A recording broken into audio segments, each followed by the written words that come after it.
when I was growing up, my father took out a piece of paper and he translated a Sanskrit poem onto that piece of paper that I've never forgotten. And he took that piece of paper and he taped it to our refrigerator door so my brother and I could read the words from this poem every single morning before he went off to school. I've never forgotten what it said on that piece of paper. It said simply, "Spring is past, summer has gone, and winter is here. And the song that I meant to sing remains unsung, for I have spent my days stringing and unstringing my instrument."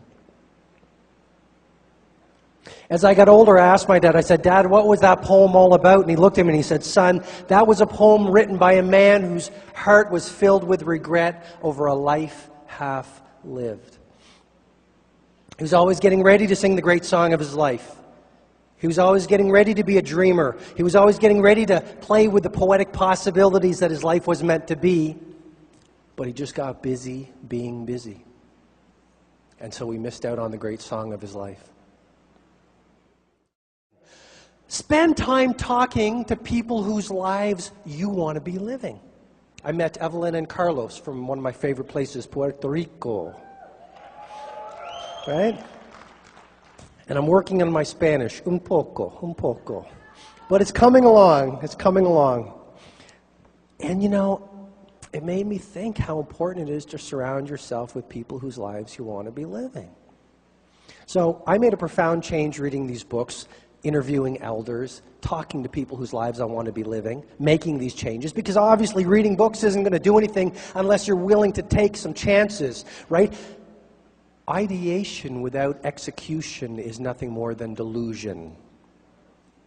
Ideation without execution is nothing more than delusion. Hey, it's great to get fantastic ideas, but what you want to do is be one of those brave souls who walks out there and executes flawlessly around those ideas, even if it's just taking that first step and running towards your fears. You want to be known, I respectfully suggest to you, as a woman or a man of action, not one of these people who's all talk and no action.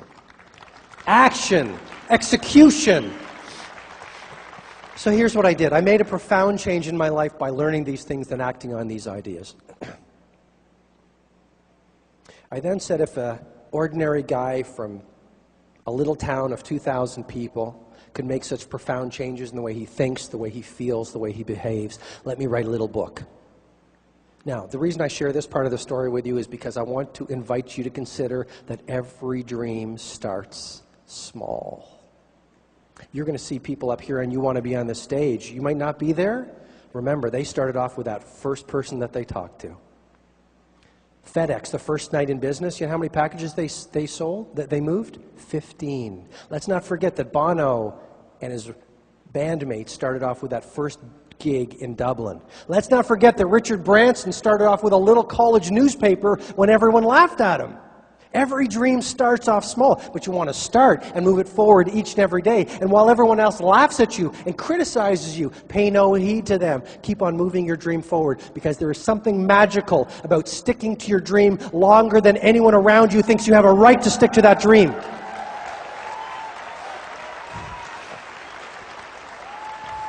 And I'm speaking from the heart here, because I tell you, if I listened to my critics, I would not be on this stage here today. I would be sitting in a law office doing something that I'm not called or meant to do.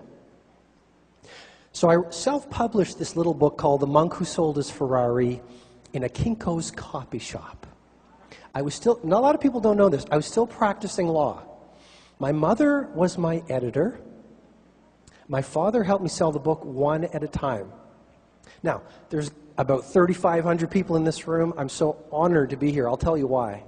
My first seminar, only 23 people attended. 21 of those people were my own family members. I mean, I tell you,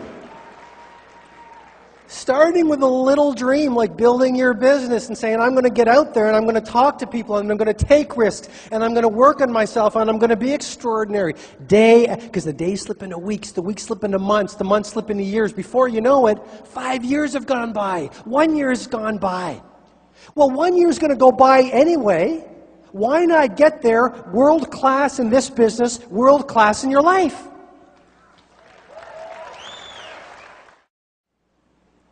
This is the greatest time in the history of humanity to be doing what we're doing. This is the greatest time in the history of humanity to make a commitment to being world class. This is the greatest time in the history of humanity to be an extraordinary human being and to learn and to grow and to have an impact on people around the world step by step. It's an exciting time to be alive.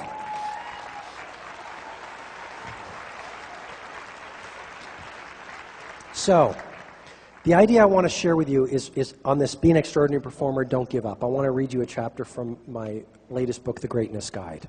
Chapter 97, don't give up. I'm sitting here in my study as I write, drinking coffee, thinking.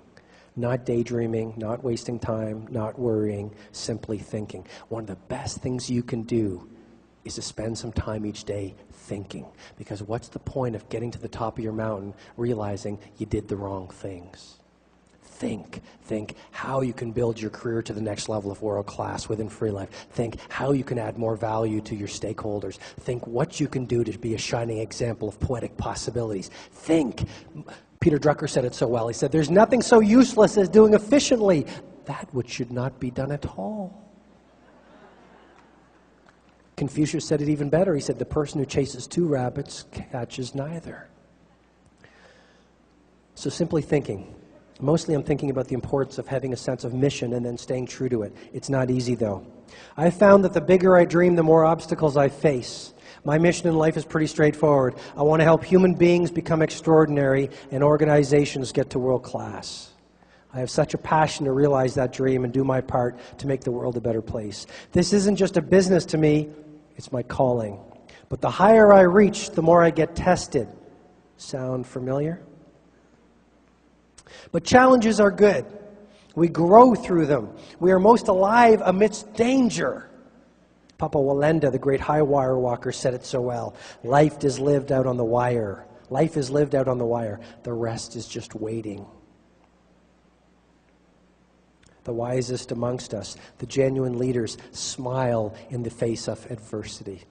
They understand that life tests the big dreamers, the passionate revolutionaries. It's almost like a weeding out process. Only the strong and the best get to live their heart song.